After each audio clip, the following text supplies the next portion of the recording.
Hi, guys, this is your host, Ron Oriente, and welcome to the fourth episode of Unfiltered Growth, the space where we screw up, learn, and grow together. So, for today's episode, guys, this is something personal. We're going to talk about healing a broken heart. Mm. For context, I came from a failed relationship about 5 months ago.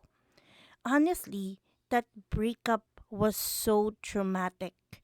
It broke me in ways I didn't expect. But the good thing is, it also forced me to face myself, to learn lessons I would have never learned otherwise, and to love myself in a way I didn't think was possible. Well, um, you didn't know this, but I'm actually very introverted and I don't really have a big circle of friends.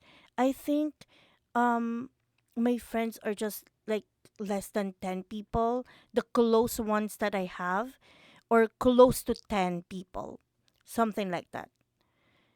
And like a lot of people, I've struggled with insecurities, as in sobra talaga, to the point na it held me back from doing what I wanted in life. On top of that, I used to crave a validation from others. That's partly why I got into relationships because I felt like I needed someone to fill that space that family or friends couldn't. But let me tell you this, heartbreak, it's actually the worst. I got my anxiety and my depression most probably 50% from my heartbreaks. Malala talaga. The pain is so paralyzing. Like, hindi ka makatayo, hindi ka makahinga, puro iyak. I couldn't even function at work. And maybe you've been there too. So, how do you heal? Let me share the things that help me. First is validation starts with you. This is the hardest but most important. We all crave validation, but the only validation that really matters is the one you give yourself. If you like who you are, if you're proud of your work, if you're happy with what you're creating, that's enough. People will always have opinions. They'll say, pangit ka, mataba ka, wala kang kwenta. But you don't need to live by their labels. Don't adjust yourself just because other people don't like it. And secondly, guys, part of my healing process is to hold myself accountable. Well, in my last relationship, I actually gave my all. So, effort wise, time, everything, ginawa ko naman lahat. So, right now, I really don't have any regrets. But here's where accountability comes in. Pag ikaw na lang at ikaw yung laging magbubuhat sa kanya, mapapagod ka eventually eh. It's not sustainable. Pag ikaw yung gumagastos, it's not gonna work. Mapapagod ka. Kasi may partner ka. Pero, I think the worst feeling is that you have a partner but you don't feel that you have a partner. Yeah. Sixth advice is cut people off. Actually, ako, I think super bait ko and I'm really afraid to cut people off kasi baka magmukha akong masama. But, guys, it's not selfish.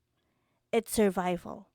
If someone doesn't share your values, your goals, or respect for you, they will only drain you. Keeping people who constantly put you down is like letting termites slowly destroy your house. Ba? Parang anay yan na unti-unti kang sisirain. My ex used to tell me, wala nang makakatiis sa ugali mo.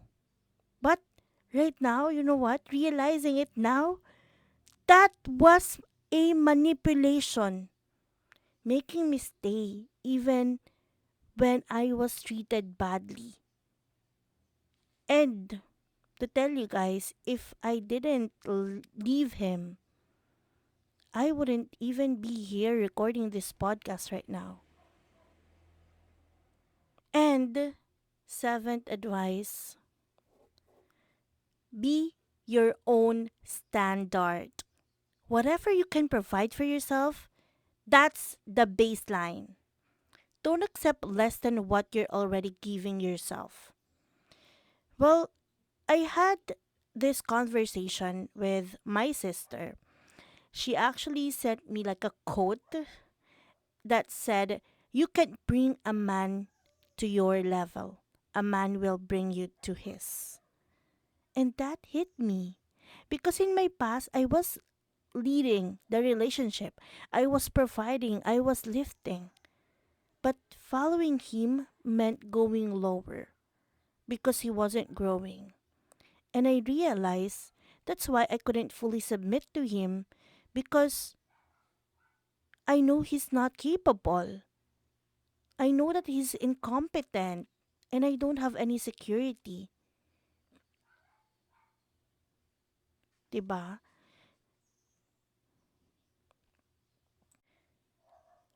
And eighth advice is don't fall in love with potential.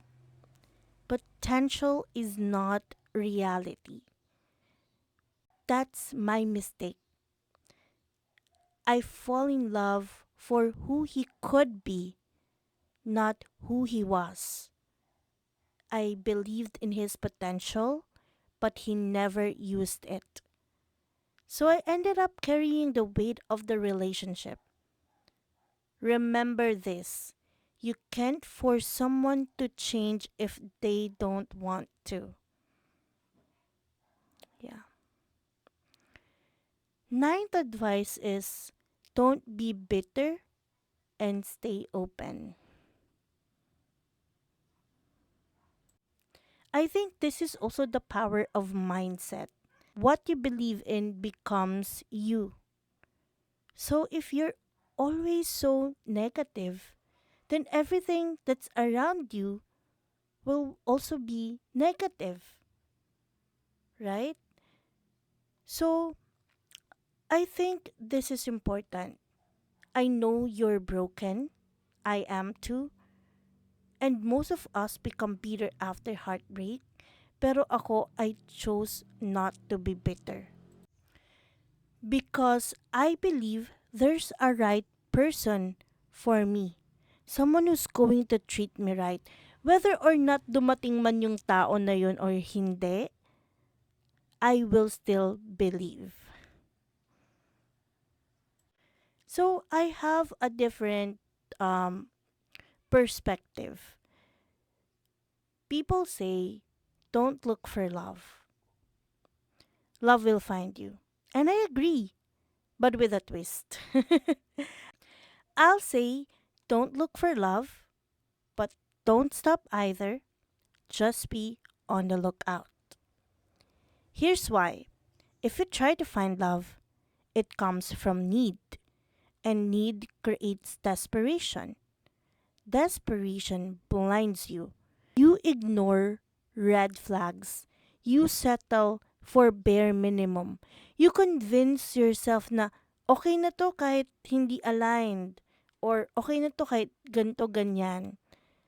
And that is dangerous. But if you're just open, you're just looking out without the pressure of need, then you can truly filter. You can get to know people without bias or desperation. And if they show red flags, or if their values, drive, or mission in life doesn't align with yours, you walk away. Think about it. Parang lotto. You can't win if you don't buy a ticket. Same with love. You won't magically get it without putting yourself out there. So, yes, labas-labas ka rin. Meet people, get to know them, but do it without desperation. So, yeah, I think that's the last advice and the healing process that I'm doing right now as well. So, to wrap this up, healing is not easy. It's messy, it's crying at night, questioning your worth, doubting yourself, but it's also where you grow the most. And if you're going through heartbreak right now, remember, validate yourself, accept reality, be okay alone, set standards, cut off what drains you, and stop believing in potential. And stay open without being desperate. Again, this is Ron Oriente, and this has been episode 4 of Unfiltered Growth.